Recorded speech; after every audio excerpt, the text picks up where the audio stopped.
सूर्यकोटि समप्रभो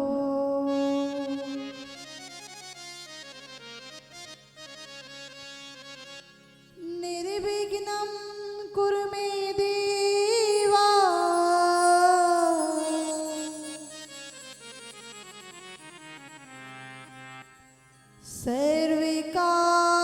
सर्वकार्येषु सर्वदा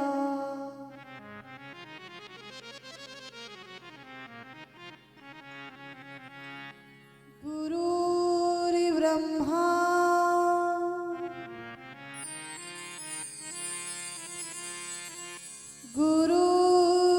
गुरुर्विष्णु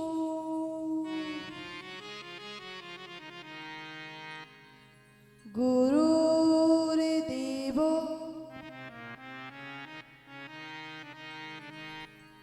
महेश्वरा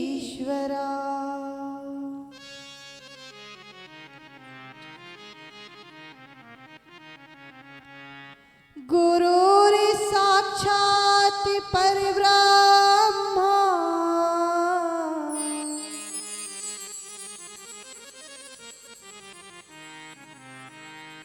तस्मै श्री गुरुवे नमः।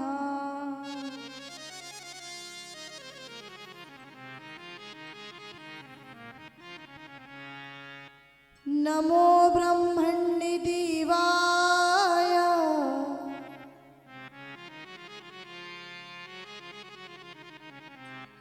गो ब्राह्मण हिताय च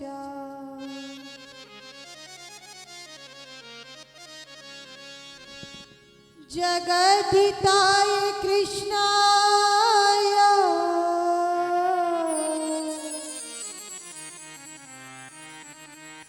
श्री गोविंदाय नमो नमः।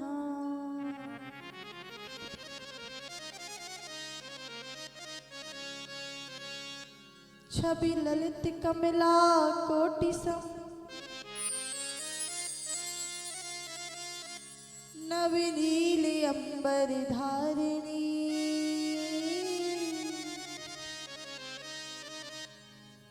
शशिवदन कंच बिलोचिनी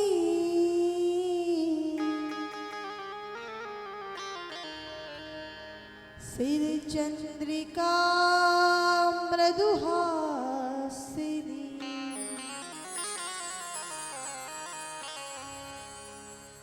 आनंद धन गोविंद मन मंदिर अनन्य निवासिनी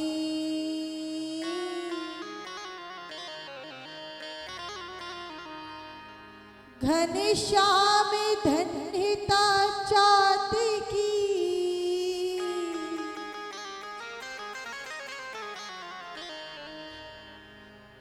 घनश्याम धन्यता मोरिनी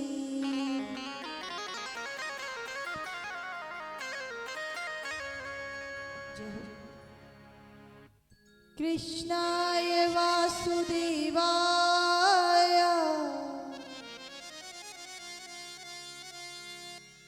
हरे परमात्मने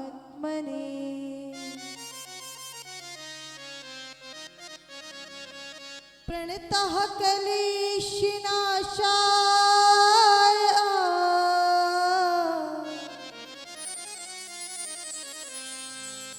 श्री गोविंदाय नमो नमः।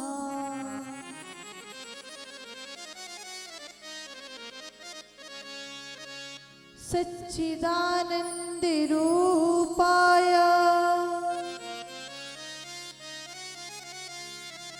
विश्वोत्पत्त्यादि हेतवे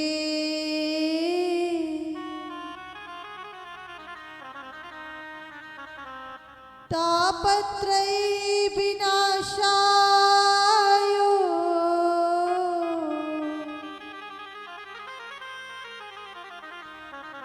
श्री कृष्णाय वयं नुमः।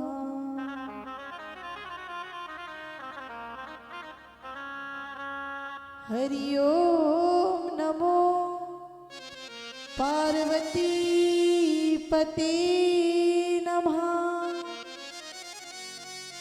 महादेव नमः। बोलिए कृष्ण कन्हैया लाल की जय हो।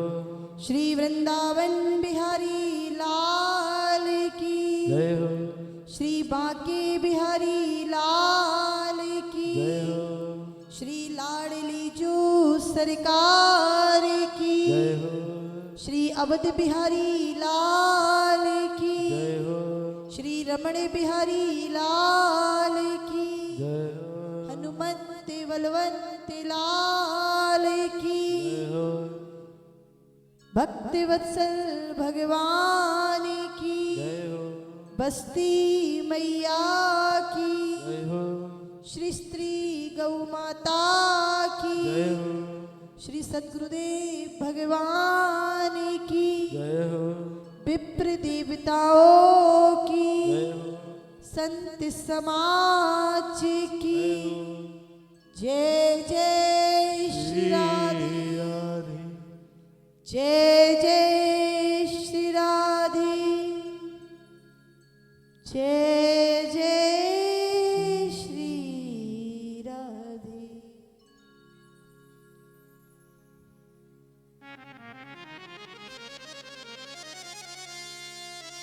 यहाँ पर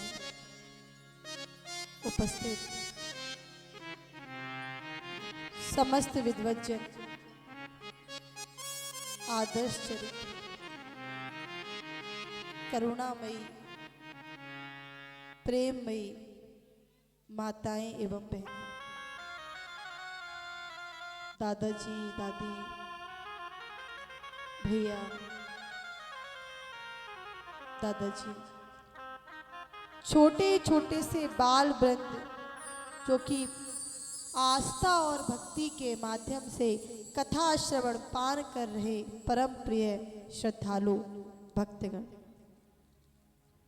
आप सभी व्यासपीठ की ओर से पंडित प्रिया किशोरी जी का सादर प्रणाम स्वीकार करें। आइए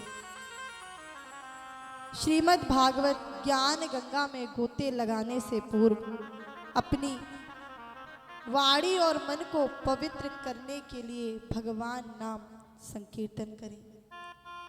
सभी वाणी भाव एवं तालियों की सेवा भाव अवश्य प्रदान करें।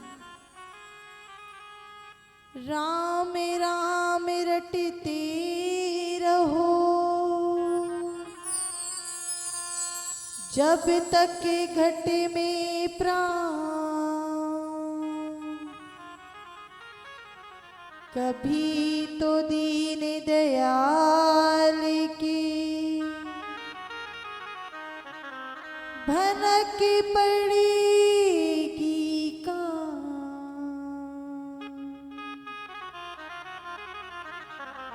भनक पड़ेगी कान। आइए सीताराम सीताराम सीताराम कहिए, राम सीताराम सीताराम कहिए, सीताराम सीताराम सीताराम कहिए, सीताराम सीताराम सीताराम कहिए।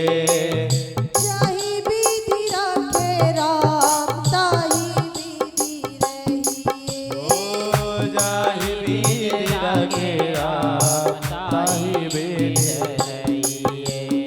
राम नाम श्याम नाम श्याम नाम कहिए, राम नाम श्याम नाम श्याम नाम कहिए।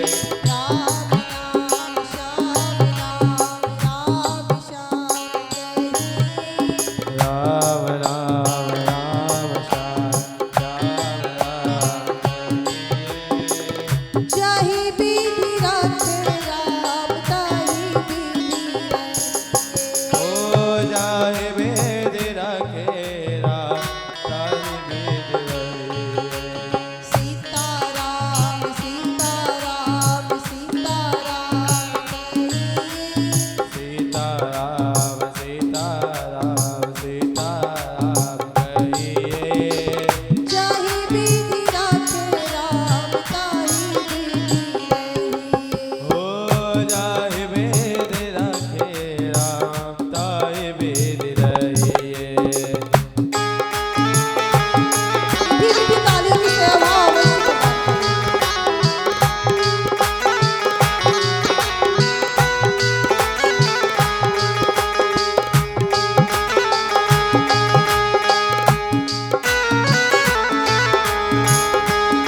मुख में हो राम राम राम सेवा हाथ में। तू अकेला नहीं प्यारे राम तेरे साथ में। ओ तू अकेला नहीं प्यारे राम तेरे साथ में। विधि का विधान जान हानि लाभ सही है।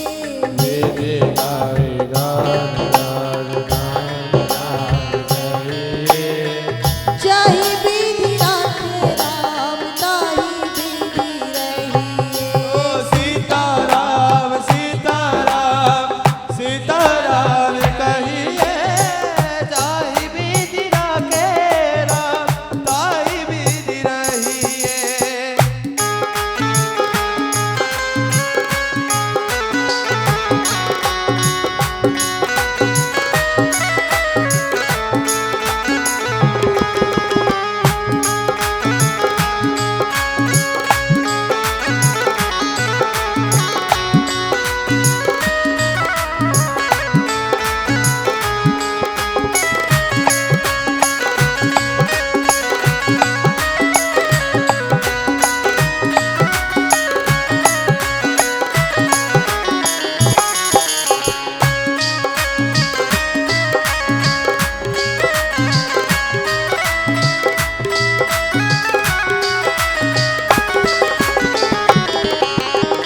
किया अभिमान तो फिर मान नहीं पाएगा। किया विवाद तो फिर मान नहीं पाएगा। किया अभिमान तो फिर मान नहीं पाएगा। किया विवाद तो फिर मांग नहीं पाएगा। होगा वही प्यारे जो श्री राम जी को भाएगा। अरे होगा वही प्यारे जो श्री राम जी को भाएगा। फल आशा त्याग शोभे कर्मे करते रहिए। फल का तो धर्म फल रहिए। चाहे विधि राखे राम ताही विधि रहिए। ओ जाहि विधि राखे राम ताहि विधि रहिए। सीताराम सीताराम सीताराम कहिए। जाहि विधि राखे राम ताहि विधि रहिए।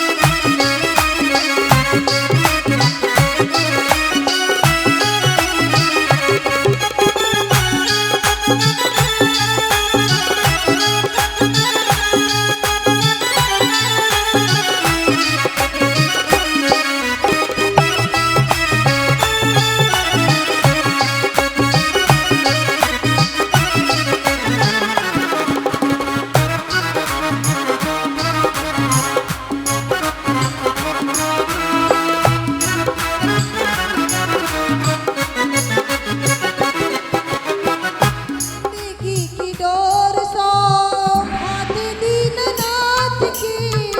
जिंदगी की डोर सौंप हाथ दीनानाथ के।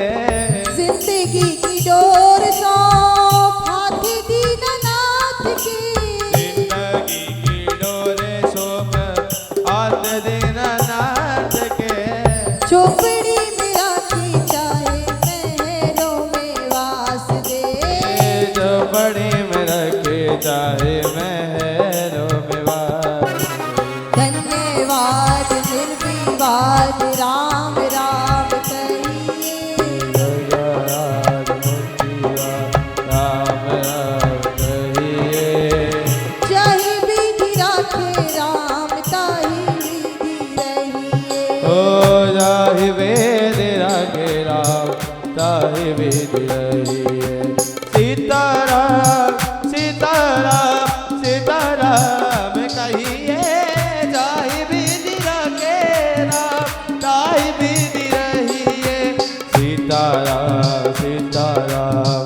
सीताराम कहिए जाहि विधि रखे राम ताहि विधि रहिए सीताराम सीताराम सीताराम कहिए जाहि विधि रखे राम ताहि विधि रहिए राम राम श्याम श्याम श्याम राम सीताराम राम राम सीताराम राम राम सीताराम राम राम सीताराम राम राम सीताराम राम राम सीताराम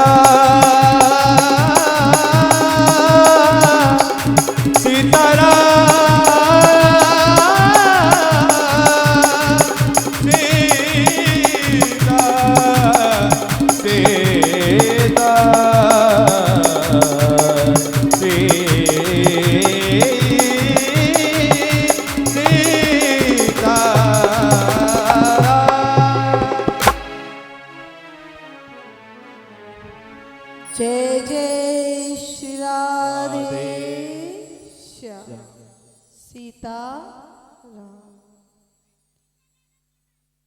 जैसा कि आप सभी जानते हैं कि श्रीमद् भागवत ज्ञान गंगा पिछले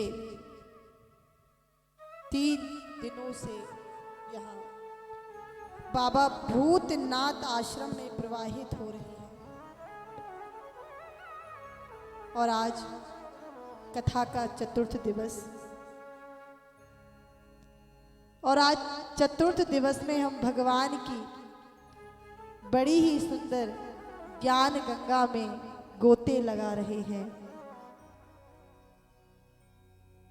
प्रभु भक्ति में, प्रभु संकीर्तन में, और तो और आज तो बड़ा ही महत्वपूर्ण दिवस है क्योंकि आज हमारे जगत के पालनहार, इस सृष्टि के रचयिता प्रभु श्री बाल कृष्ण लाल और मर्यादा पुरुषोत्तम भगवान श्री रामचंद्र जी का यहाँ पर प्राकट्य उत्सव मनाया जाएगा। और जैसा कि मैं देख रही हूँ कि सभी आज बड़े ही हर्ष उल्लास से हमारी मातृशक्तियाँ भगवान के प्राकट्य उत्सव की तैयारियों में बड़े ही तन मन धन तीनों रूपों से लगी हुई है। बड़ा ही सुंदर मनोहर दृश्य दिखाई दे रहा है यहाँ व्यासपीठ से कि सभी अपने अपने कार्यों को बड़े ही निष्ठापूर्वक निर्वाहन कर रही हैं। हमारे परीक्षित जी बैठे हुए हैं और आज के परीक्षित जी बैठे हुए हैं, दोनों जय हो।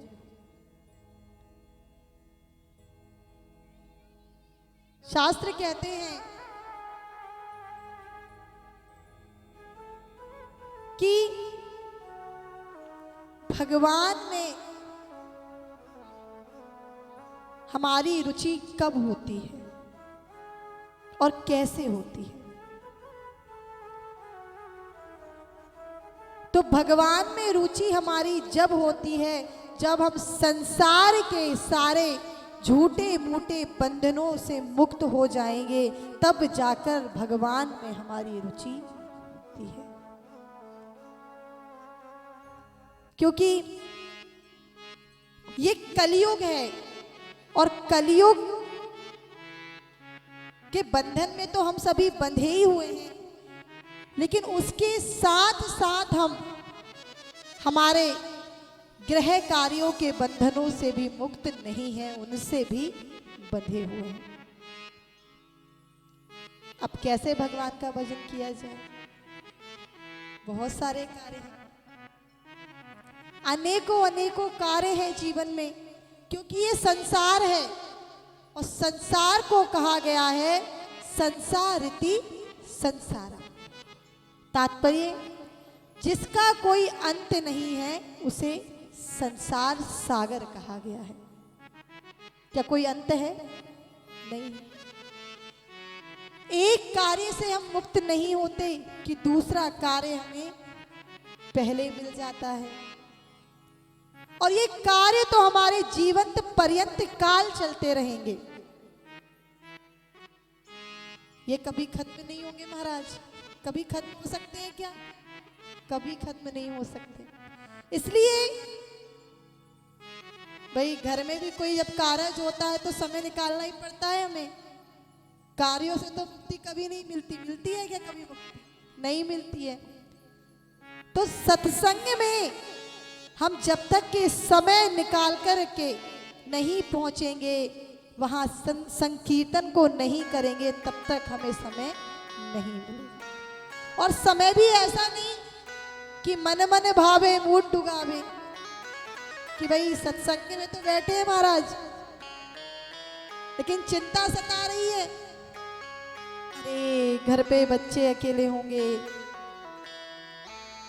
अरे मैं तो सत्संग में आ गई, ताला का ताला लगा छोड़ आई, बच्चे ट्यूशन गए होंगे, स्कूल गए होंगे, वहां से आएंगे तो परेशान हो जाएंगे, रसोई का सारा काम वैसे ही छोड़ आई महाराज, कोई कार्य ही नहीं कर पाई। तो ऐसे भी बैठने से आपको सत्संग का लाभ नहीं मिलेगा, क्योंकि मन तो आपका कहाँ रखा है? गृह कारज नाना जंजाला, घर के कार्यों में मन है और हम यहां बैठे हैं, तो ना आप यहां के रहे ना वहां के रहे। एक साधे सब सदे, सब साधे सब जाए। तो जहां भी हम जिस कार्य करें, निष्ठा से एक ही कार्य को करें, और जब वो एक कार्य खत्म हो जाए तो फिर हम दूसरे कार्यों का आरंभ करें। तो भगवान की भक्ति, भगवान का सत्संग और हरि कृपा इतने सरलता से नहीं मिलती, बड़े कष्ट उठाने पड़ते हैं, बड़ी कठिनाइयां झेलनी पड़ती हैं, तब जाकर के भगवान की भक्ति हमें प्राप्त होती है, संकीर्तन हमें प्राप्त होता है। तो चलिए कथा में प्रवेश करते हैं। माता दिति के बार बार पतिदेव से अनुग्रह करने पर शाम के समय कश्यप ऋषि और माता दिति कर्म कर रहित होती हैं। तो ऋषिवर कहते हैं कि हे देवी, ये जो समय था ये समय उचित नहीं था, क्योंकि इस समय पूरे वायुमंडल में, आकाश तत्व में भगवानों का भ्रमण समय रहता है, और इस समय तुम्हारी हट के कारण हमने कर्म तो कर लिया है, परंतु इस कर्म से तुम्हारी ये जो दो संतानें होंगी, ये दोनों ही कैसी होंगी? अनिष्ट होंगी। ये संतानें कभी भगवान का नाम नहीं लेंगी, राक्षसी रूपी जन्म लेंगी। देवी दिति कहती है, स्वामी ऐसा श्राप ना दे, कोई ऐसा आशीर्वाद दे दे जिससे कि आने वाली संतानें जो हैं वो अच्छी उत्पन्न हो, क्योंकि संसार का कार्य अगर अच्छे से होगा तो नाम होगा, और अगर अच्छे से नहीं होगा तो बदनामी होगी। बोले देखो देवी, मैं इसमें कुछ नहीं कर सकता, लेकिन हाँ अगर कुछ कर सकता हूं तो तुम एक कार्य करो कि भगवान भोलेनाथ की तपस्या करो, उनकी साधना करो, हो सकता है कि उनके ही द्वारा तुम्हें कुछ फल प्राप्त हो जाए, कोई वरदान प्राप्त हो जाए। दिति माता भगवान शंकर की खूब आराधना करती हैं, खूब प्रार्थना करती हैं। 100 वर्षों तक उन पुत्रों को अपने गर्भ में धारण करे रखती हैं। 100 वर्षों बाद 2 अनिष्ट संतानें हिरण्यकश्यप और हिरण्याक्ष जन्म लेते हैं। हिरण्याक्ष का वध तो भगवान बरहा रूप में समुद्र के अंदर कर देते हैं। वहीं हिरण्यकश्यप अपने भाई का बदला लेने के लिए, अपनी माता के दुखों की निवृत्ति के लिए भगवान भोलेनाथ की तपस्या करने चला जाता है, क्योंकि बदला लेने की भावना है कि जिस नारायण ने मेरे भाई हिरण्याक्ष का वध किया है उसे मैं नहीं छोड़ूंगा। तपस्या के समय कयादू के गर्भ में संतान पल रही थी। तपस्या कर ब्रह्मा जी से वरदान लेकर के जब वापस आता है तो पुत्र प्रहलाद को माता की गोद में देखता है, बड़ा प्रसन्न होता है। अब प्रहलाद धीरे धीरे बढ़ते जा रहे हैं।